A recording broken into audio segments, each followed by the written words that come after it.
দর্শক, আমরা অত্যন্ত দুঃখের সঙ্গে জানাচ্ছি বিএনপি চেয়ারপারসন ও সাবেক প্রধানমন্ত্রী বেগম খালেদা জিয়া আর নেই।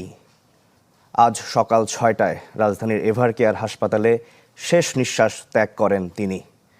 গত রাতে তাকে দেখতে রাজধানীর এভারকেয়ার হাসপাতালে যান দলের ভারপ্রাপ্ত চেয়ারম্যান তারেক রহমান। এছাড়াও হাসপাতালে যান বিএনপি মহাসচিব মির্জা ফখরুল ইসলাম আলমগীর। এর আগে হাসপাতালে গিয়েছিলেন খালেদা জিয়ার জ্যেষ্ঠ পুত্রবধূ ডাক্তার জুবাইদা রহমান, বড় বোন সেলিনা ইসলাম, ছোট ভাই শামীম ইস্কান্দার, তারেক রহমানের মেয়ে জাইমা রহমান ও আরাফাত রহমান কোকোর মেয়ে জাহিয়া রহমান।